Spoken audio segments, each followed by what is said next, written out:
Проснулся, значит, утром. А у нас уже весна, смотрите, уже март месяц. То есть засыпаете вы в декабре, а просыпаетесь в марте. Все очень просто у нас в России. Иду поправлять елку. У нас очень сильный ветер. И вот так ее заваливает постоянно. Сейчас ее поднимать буду. Так, ну единственный минус, здесь теперь скользко, друзья мои. И у нас грядут морозы. Ну как, не сильные, конечно, там -5, -7 на градуснике. Но, чтобы вы понимали, это же все замерзнет. И у нас будет теперь каток в саду. Да, даже перед домом. Украсила кухню вот такими гирляндами. Ну, точнее, это одна гирлянда, она длиной 50 метров. И называется она «Роса», по-моему, она на проволоке. Сейчас поближе покажу. Вот, на такой вот проволоке. Этой проволокой можно обматывать деревья, елку. Но я решила украсить кухню, потому что мне очень нравится мягкий свет. Я не люблю яркие лампы, которые режут глаза. Мне нравится такой мягкий, приглушенный свет. И вот эта гирлянда, она как раз создает именно такое ощущение уюта, теплоты. Вот здесь деревце мое стоит, тоже вот из проволоки такое похожее, вот как эта гирлянда. Сломалось там крепление, надо будет сейчас мне его поправить. Я, значит, купила такие маленькие держатели для гирлянд. Они тоже на Валберес продаются. Просто липучкой крепится крючочек маленький к стене, и вот на него вешается вот такая гирлянда. То есть, кому понравилась идея, можете вот тоже заказать вот эти крючочки и приклеить гирлянду туда, куда вы хотите. Вот эта лампа очень яркая, и я ее использую тогда, когда что-то нужно найти на кухне, подмести, убраться. Она хорошо помогает мне заметить там грязь какую-то. Вот. А при таком свете мне очень нравится работать, готовить, смотреть какие-нибудь видюхи на кухне. В общем, вот, я довольна этой гирляндой. Она, кстати, переключается. Вот здесь на розетке у нее есть переключатель. Сейчас я попробую. Так, там есть небольшая кнопочка, нажимаешь на нее, и вот она начинает вот так переливаться в разных режимах. Это очень красиво. В общем, у меня уже такая атмосфера уюта и тепла. Мне очень нравится. Вот по поводу этого стола хочу сказать. Пока у меня на кухне не сделаны полы, а здесь, кстати, под линолеумом очень такие хлипкие дощечки. И я, конечно же, буду здесь делать полы. Пока вот я до этой стадии ремонта не дошла, и поэтому я не хочу покупать какой-то стол, какие-то шкафы, кухонный гарнитур. Почему? Потому что это, конечно же, придется с кухни вывозить, когда я буду делать пол, куда-то это все девать, ставить. Конечно же, это будет некомфортно, поэтому я пользуюсь тем, что сейчас есть. Есть вот этот большой стол, на который я складываю все подряд, потому что мне некуда просто банально это складывать. У меня нет никаких полок. Ну вот полку для посуды я только повесила, и все. И то не все помещается туда.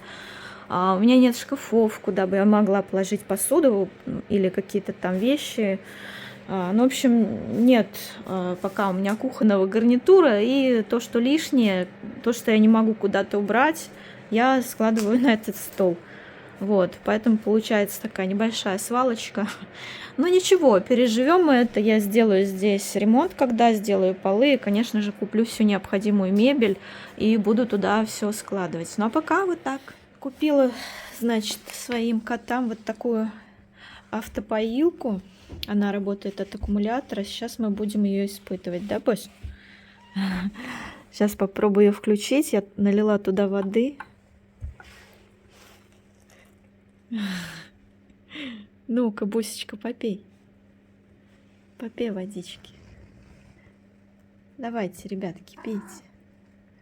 Это фонтанчик, да. Вот умнички. Давайте.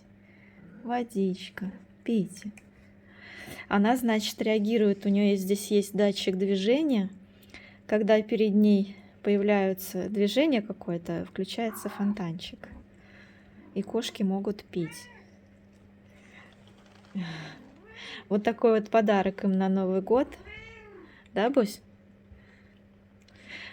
Купила я ее, она не дешевая, конечно, но оправдывает свои деньги. Почему? Потому что вот у них вот здесь стоят мисочки с водой. И они очень быстро заканчиваются, к тому же в них постоянно какой-то мусор. Вот видите, белка, белка привычным способом решила попить. Белыч, может, ты с фонтанчика попьешь? Беленыш, давай-ка приучимся. А то эти миски очень быстро заканчиваются. И я замучилась, если честно, наливать воду им. Беленыш, пей, пей.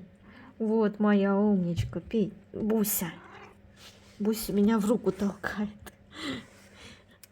Вот надо их приучить, чтобы они пили воду отсюда. Пока боятся. Ну давайте, малыши, давайте. Пробуйте. Давайте. Это водичка, да. Здесь можно пить. Мелкоты, давайте. Давайте, пейте. Давайте, пейте, давайте, пробуйте. Давай, Мась, попробуй. Белка с кнопкой уже попробовали, и вы давайте. Буся тут ходит. Трется тоже. Давайте, пейте водичку. Вот, вот. Какая хорошая игрушка, да? Какая хорошая игрушка.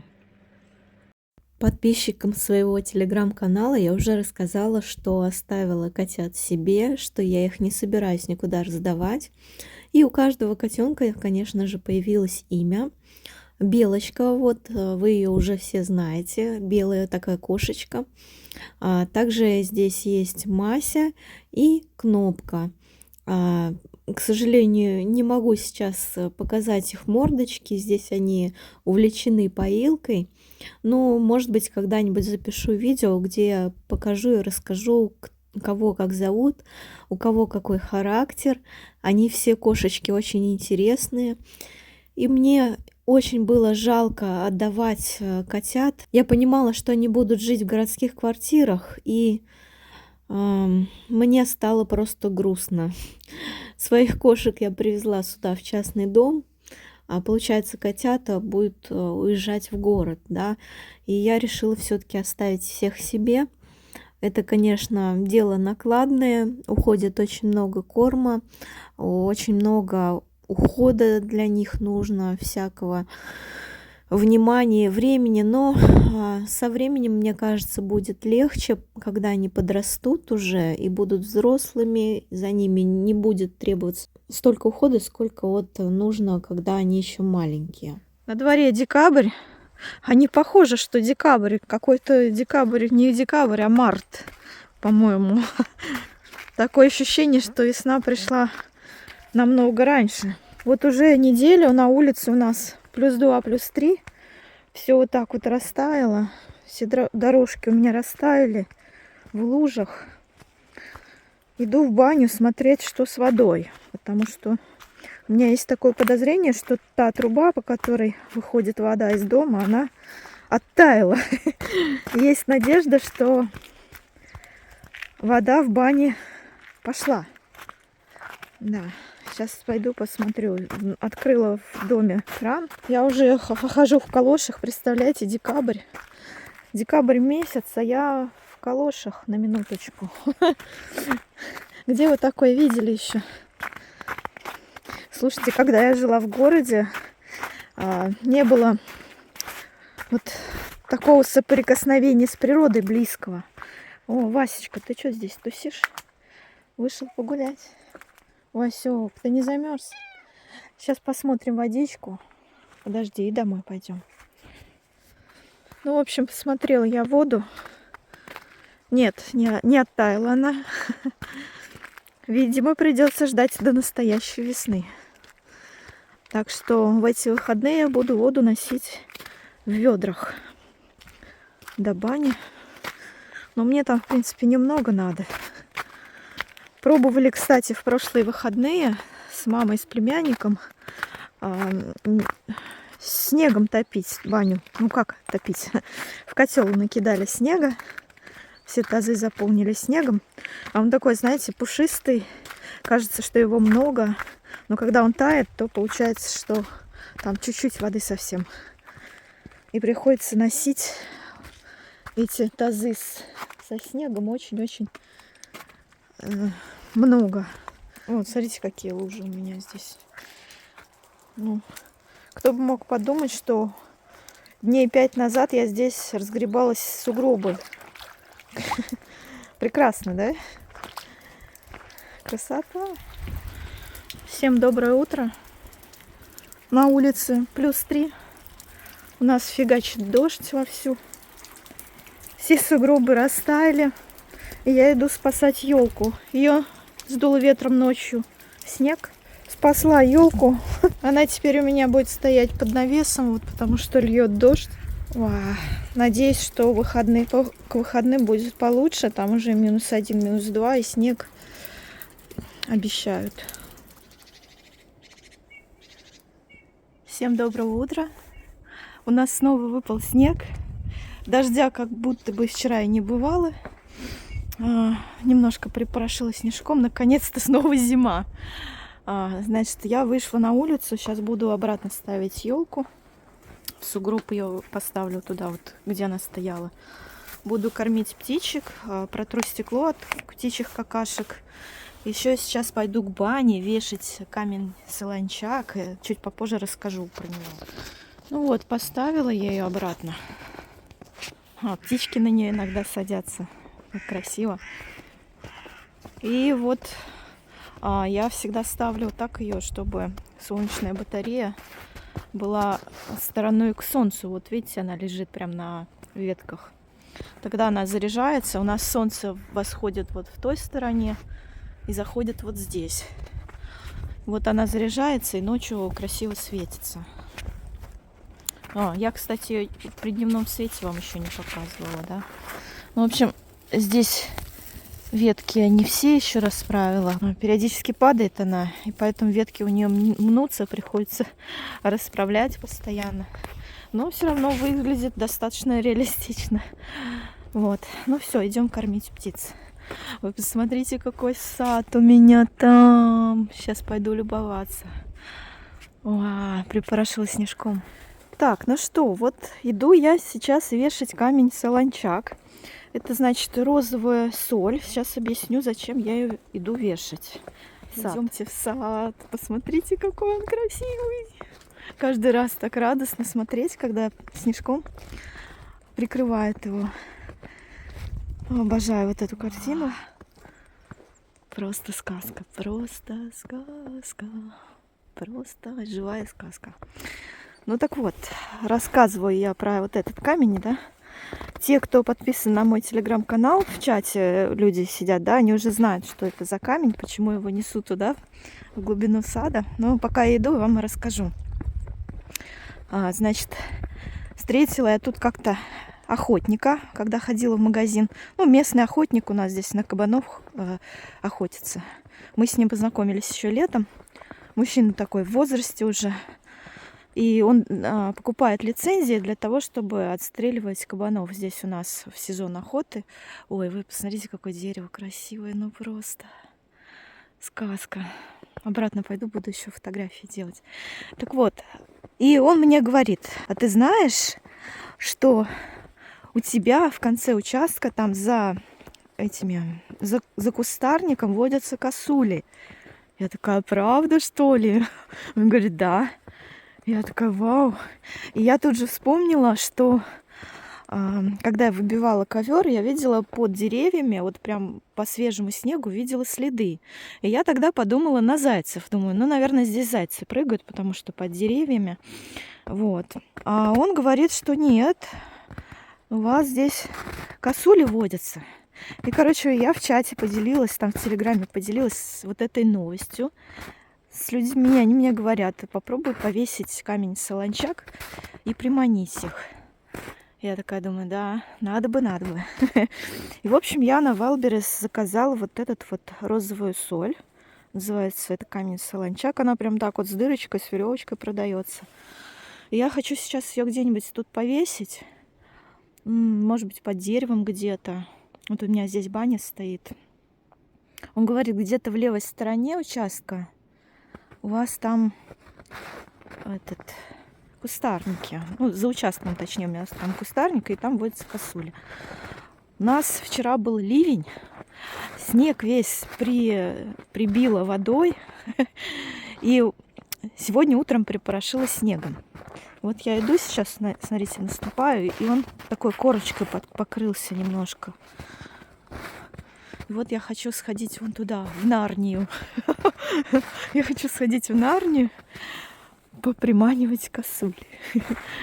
В общем, сейчас, да, дойду и повешу туда.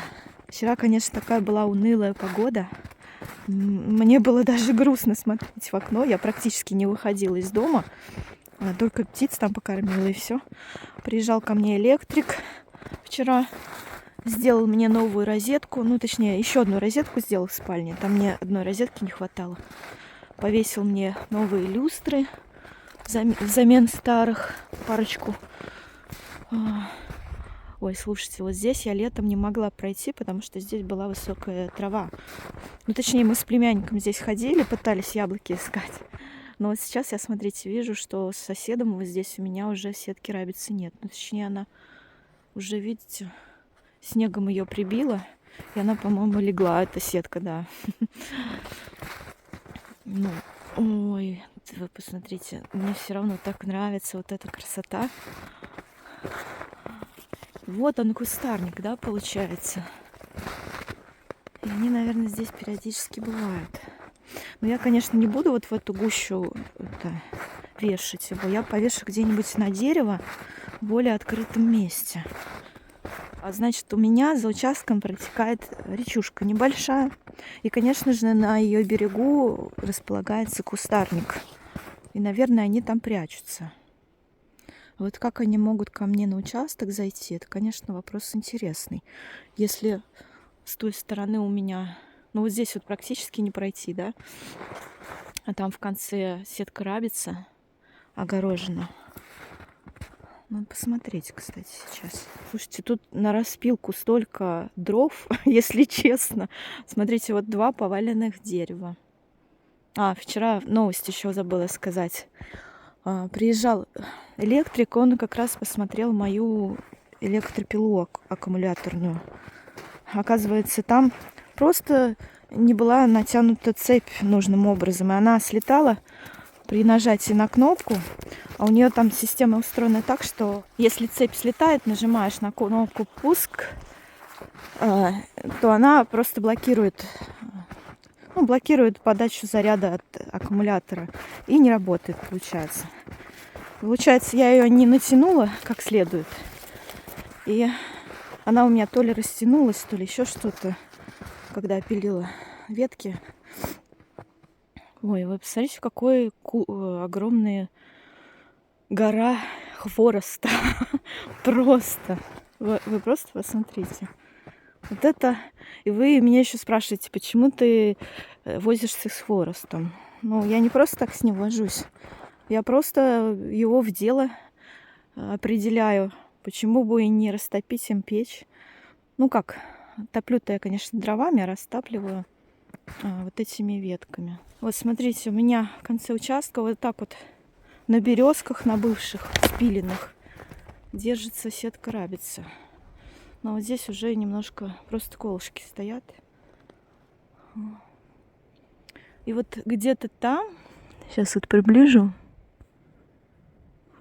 и вот где-то там, говорит охотник, водятся косули. Вот по берегу, в кустарнике, где-то они там. Слушайте, смотрите, что я нашла. У меня здесь вот сетка рабица, видите, в углу участка. И под ней то ли прогрызено. Смотрите. То есть под ней, похоже, кто-то разрыл, разломал ее и вот сделал такой лаз.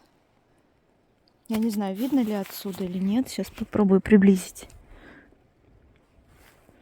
Вот, видите? Ну, явно какое-то животное. И то ли это кабаны раскопали внизу ее, то ли еще кто-то. Ну вот я думаю, что здесь я солончак-то и повешу ради интереса. И здесь, наверное, я поставлю фотоловушку, куплю. Вон там у меня еще одна сетка. Там, где вот поля видно. Но она целая, то есть не повреждена. Но вот здесь прям кто-то прокопал. Кто-то прокопал. Ну, в общем, вот я теперь поняла, куда вешать. Спасибо, как говорится, за подсказку. Сейчас повешу.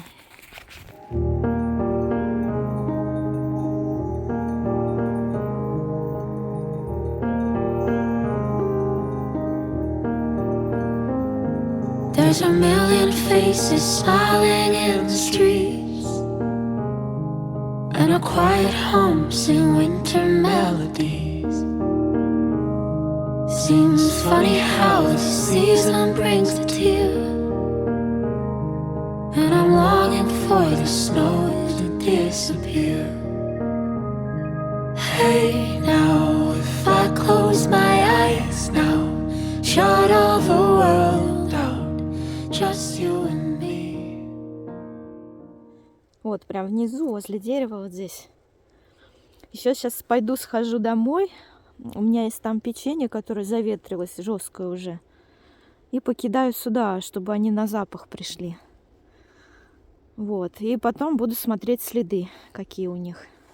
И вообще, кто придет? Может быть, кабаны придут. Мне кто-то тут говорил, что Наташа, зачем ты будешь приманивать диких животных к себе на участок? Они же тебе там все съедят. Весь твой урожай. Слушайте, в моем случае, на моем участке, я даже буду этому рада. Вы посмотрите, сколько для них тут еды. Ну, в смысле, летом здесь очень много травы. И также, как вы понимаете, у меня огромный яблоневый сад, и с него падает очень много, таких плодов подгнивших. Ну, я только буду рада поделиться с косулями и с кабанами этими плодами. Вот сейчас пока лазила тут по кустам в конце участка, нашла ветку березы, которая, просто висела уже старенькая. Я ее отломила, сейчас потащу к дому на хворост. В общем, взяла с собой сани. Везу угощение новогоднее косулям в виде вот таких печенек. Взяла пилу, еще хворост немножко попилю. Везу, значит, новогоднее угощение косулям. Надеюсь, что косулям. Ну, возможно, это будут и кабаны, не исключено. Может быть, даже зайцы или какие-нибудь ежи. Хотя ежи, наверное, зимой спят. Ну, в общем, на Новый год будет пир у них в виде солончака и печенек. Подумают, вот дела, вот это мы попали. Покормятся. Сейчас санки здесь вот возле бани оставлю. Я здесь буду ветку пилить. И возьму с собой только вторую перчатку и печеньки. Вот. В общем, иду обратно в то место, где я повесила солончак.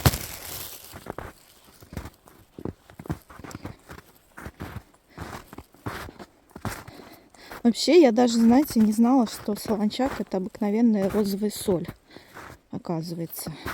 Эту соль дают козам, коровам, в общем, всем домашним животным, которые нуждаются в соли. Животные ее очень любят. Новогоднее угощение от Снегурочки косулям. Сказка прям настоящая. Только вот Деда Мороза не хватает. Хотя Дед Мороз нам не надо. Вчера так подмочила, что если сейчас Дед Мороз еще придет, это будет, конечно, яй. Поэтому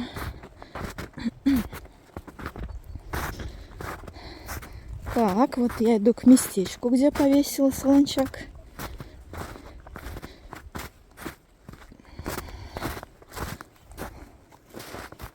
И сейчас здесь накидаю печенек. Вот так.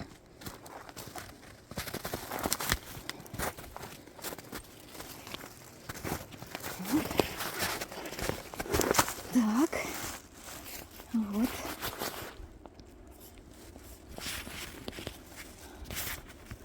Вот розовый сорт висит им тут. И печенье сейчас накидаю. Пускай покушают. Ну, буду периодически сюда ходить, смотреть, что происходит. Как говорится, ловись, косуля большая, и ловись, косуля маленькая. За забором я вижу... Видите, за забором кое-какие следы все-таки есть. О, слушайте, там копытца, по-моему.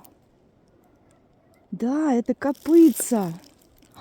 Слушайте, то ли это действительно косули, то ли кабаны. Ой, я вот... Как я раньше не посмотрела. Действительно видны следы, представляете? Вот они, сейчас вам приближу. Покажу. Вот, видите следы?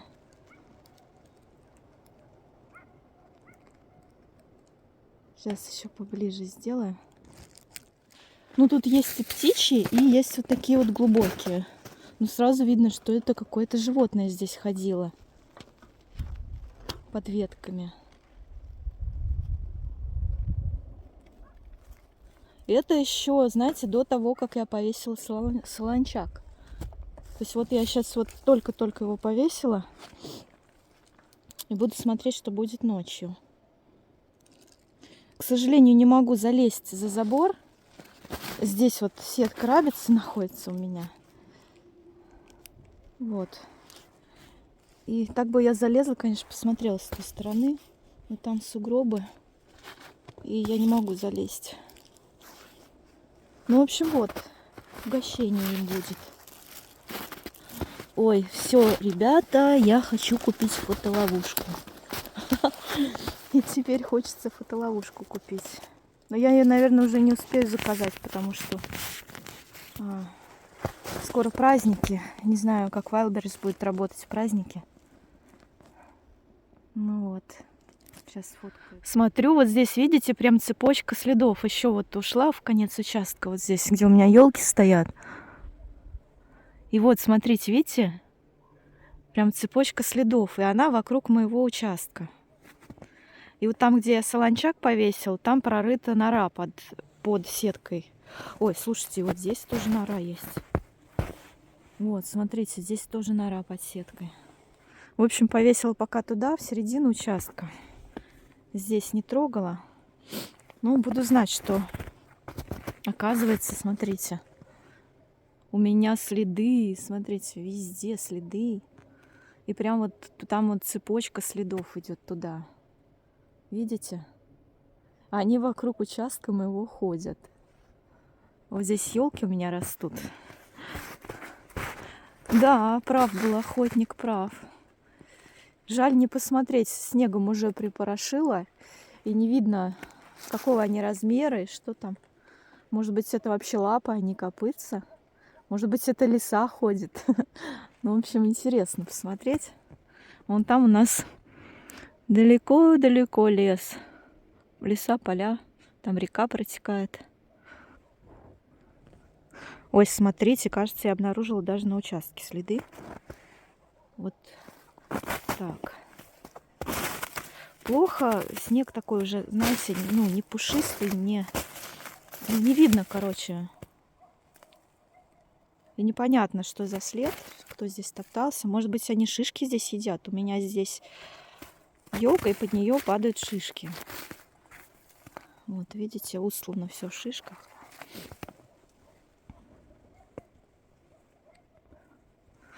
Смотрите, какая елочка надо мной. Высоченная. Такая большая уже. Их тут целых 3 штуки стоит. 4, извиняюсь. А вон там еще молоденькая. 2 молоденьких вон там в конце. Ну, короче, вот, смотрите, здесь и птички, и вот эти вот следы маленькие чьи-то. Непонятно. Снегом припорошило. Посмотреть хочется, что там. Но непонятно. То ли это лапа, то ли кабани, то ли копыта, то ли лапа. Ну, вот сейчас, конечно, непонятно уже разгрести, если...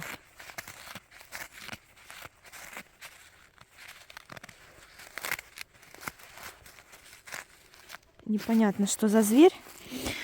Но посмотрим, кто у нас любитель печенья и соли. В любом случае. Так что вот. Такой вот у меня сказочный участок. Ходят какие-то тут неведомые звери вокруг него. Будем изучать. Надо посмотреть сейчас фотоловушку на Wildberries. Интересно, успеет ли мне ее привезти до Нового года или нет. Интересно, в общем. В общем, вот напилила я веточек немножко на хворост. Везу домой. Сейчас их поставлю на веранде, чтобы они немножко поотсохли. И, наверное, съезжу я сегодня в магазин. Нужно купить продуктов на Новый год, на новогодний стол. Съезжу в районный центр, в Пятерочку, в Магнит в какой-нибудь. Куплю там себе всего. Хочу показать, как я обустроила печку. Защитила ее от котов, скажем так. В общем, я вот здесь повесила веревочки. Вот здесь и здесь, и повесила на них пледы. Убрала я, значит, отсюда стремянку. Вот здесь у меня стремянка была, по ней кошки забирались на печку. И еще Триша прям с подоконника прыгала вот сюда. Вот. Но я просто устала каждый день убирать за ними то, что нагажено. И вот сейчас я все здесь прибрала, постелила сюда кучу пледов. Здесь теперь комфортно и уютненько. Сначала я думала на Тришу, что Триша там гадит, потому что, ну, и вроде бы я ей там лоток поставила, кормушку с едой, и лежанку ее поставила. Но потом я заметила, что туда лазят котята. Уже Белка научилась туда лазить, да, Белочка? Ты туда научилась уже лазить, да, на печку? Засранка маленькая. Вот. Она самая юркая, вот она реально прыгает, как белка. И вот она просто, она Тришу уже гоняет. В общем, вот здесь я им домик положила. Вот здесь еще одну лежанку на стол пока временно положила. Вот здесь в кресле они иногда спят. Вот здесь лежанку возле обогревателя тоже им обустроила. Ну а стремянка временно у меня постоит пока здесь. Буду отучать их от печки, что делать. Смотрите, вот столько у меня уже дров осталось. В январе я буду, скорее всего, заказывать. Вот здесь все дрова, которые у меня были, я уже истопила. Вот морозы были здесь у меня. Уже все истоплено. Дрова только вот небольшая часть дров осталась с августа, которые мне машина привозила. Вот чуть-чуть. И на веранде вот у меня осталась небольшая полезница. Вот такая вот. В общем, вот это все дрова, которые у меня остались. И, конечно же, на всю зиму их не хватит. И в январе я буду заказывать, скорее всего, еще одну машину. Еще я с Wildberries заказала каменного угля. То есть вот я топлю печь, да, подбрасываю туда уголь потом, когда у меня прогорают дрова. И он тлеет и дает тепло. Но, если честно, я не заметила какой-то долгоиграющей разницы между топкой дров и топкой угля. Конечно, он тлеет немножко подольше, чем дрова, горит он подольше, но какой-то значительной разницы я не заметила. Хотя, может быть, потому что я положила очень мало угля в этот раз на растопку печи. Возможно, его нужно класть больше, а я заказала всего лишь 5 килограмм на пробу. Смотрите, что происходит. Купила им мячик из мяты. И вот смотрите, они его теперь гоняют по всей комнате. Вот здесь он торчал в нише, а сейчас они его выковырили оттуда. Сейчас надо будет его вставить. Мелко. Вот, прикрепила им к полу этот мячик с мятой. Вот, сейчас покажу. Буся трется уже об него. Им очень нравится этот мячик мятный. Белочка, попробуй. Ну-ка, ну-ка. Ой, ой, ой, как нравится этот мячик вам, да? Бусь, отойди, шубка. Ой, как нравится мячик. Наперебой, прям наперебой его лижут все. Бусь, отойди. Смотрите, белка присоединилась. Да, ой, ой, ой. Ну, они просто тащатся от него, от этого мяча. Этот мячик дешевый, по-моему, стоит рублей 200, что ли, на Вайлдберрис я покупала. И они просто не отходят от него, смотрите, они его весь излизали, вон теперь, вон, уже дерутся за него. Вот видите, мама Буси вот так вот белку воспитывает, придушивает ее и лапами задними кочевряжет. И так она всех котят, потому что они уже ее кусать начинают. Бусь, отпусти белочку, не надо ее.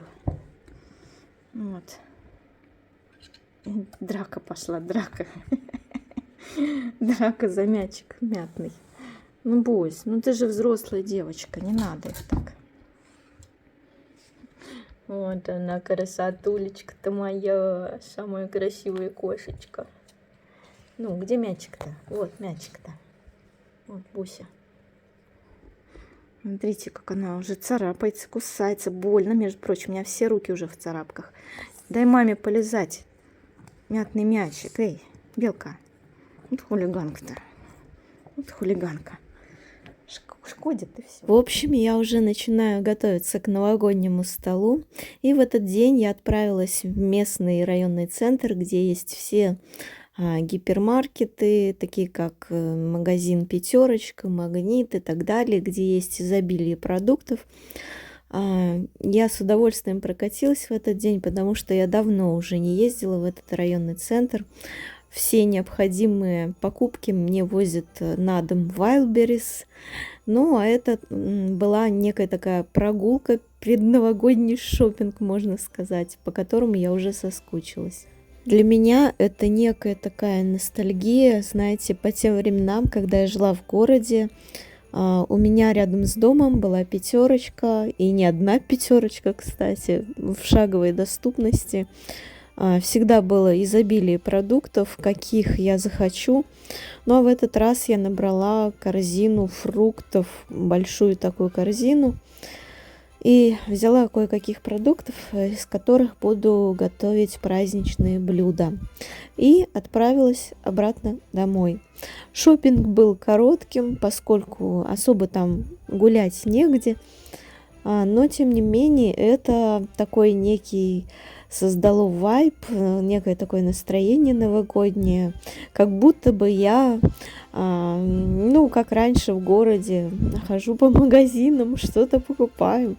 Очень интересные, специфичные ощущения, конечно. Такие поездки создают некий такой, знаете, контраст между жизнью в деревне и в городе.